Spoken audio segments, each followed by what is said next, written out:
ब्रह्म महेन्द्र सुरेन्द्र मरुद्गण रुद्र मुनीन्द्र गणैरतिरम्यं क्षीरसरित्पतितीरमुपेत्यनुतं हि सतामविकारमुदारं भूमिभरप्रशमार्थमथ प्रथितप्रकटीकृतचिद्घनुमूर्तिं त्वां भजतो रघुनन्दन देहि दयाघन मे स्वपदाम्बुजदास्यम्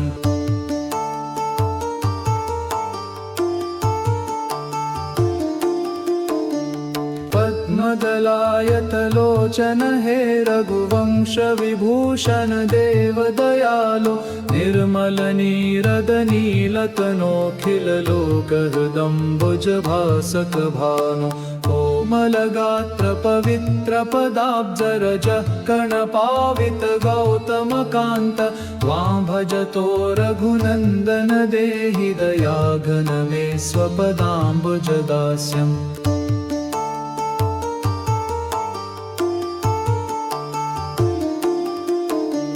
पूर्णपरात्पर पालय मामतिदीनमनाथमनन्तसुखाब्धे प्रावृणदभ्रतडित्सु मनोहर पीतवराम्बर राम नमस्ते कामविभञ्जन कान्ततरानन काञ्चन भूषण रत्नकिरीट त्वां भजतो रघुनन्दन देहि दयाघन मे स्वपदाम्बुजदास्यम्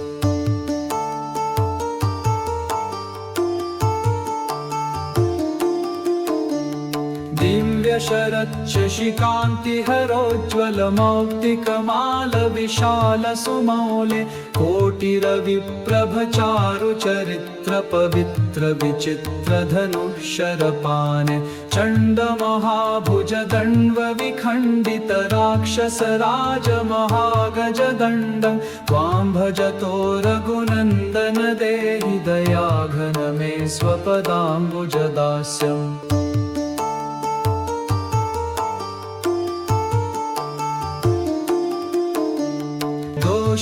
दोषविहिंस्रभुजङ्ग सहस्रसुरोष महानलकीलकलापे जन्मजरामरनोर्मिमये मदमन्मथनक्रविचक्रभवाब्धौ दुःखनिधौ च चिरं पतितं कृपयाद्य समुद्धर राम ततो मां त्वां भजतो रघुनन्दन देहि दयाघन मे स्वपदाम्बुजदास्यम्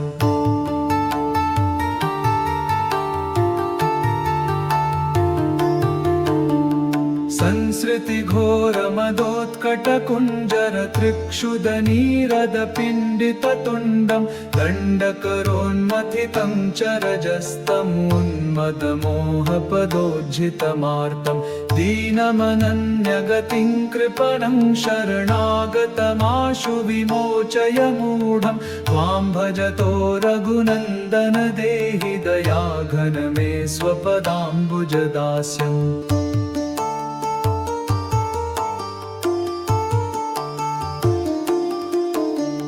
जन्मशतार्जित पाप समन्वित हृत्कमले पतिते पशुकल्पे हे रघुवीर महारन धीर दयां कुरु मय्यति मन्दमनीषे त्वं जननी भगिनी च पिता मम तावदसि त्ववितापि कृपालो त्वां भजतो रघुनन्दन देहि दयाघन मे स्वपदाम्बुजदास्यम्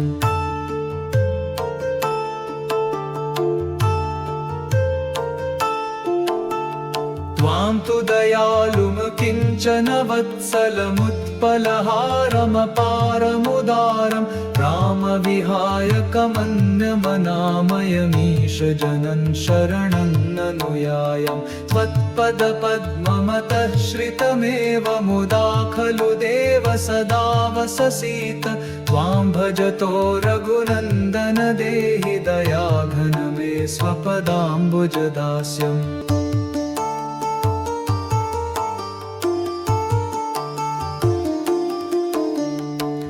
करुणामृत सिन्धुरनाथ जनोत्तम बन्धुरजोत्तमकारि भक्त भयोर्मि भवाब्धितरिः सररुतटिनी तटचारुविहारी तस्य ररुप्रवरस्य निरन्तरमष्टकमेतदनिष्टहरं वै यस्तु पठेदमरः स नरो लभते च्युतरामपदाम्बुजदास्यम्।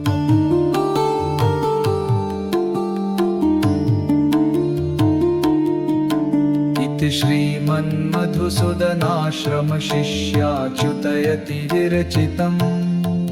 श्रीसीतारामाष्टकं सम्पूर्णम्।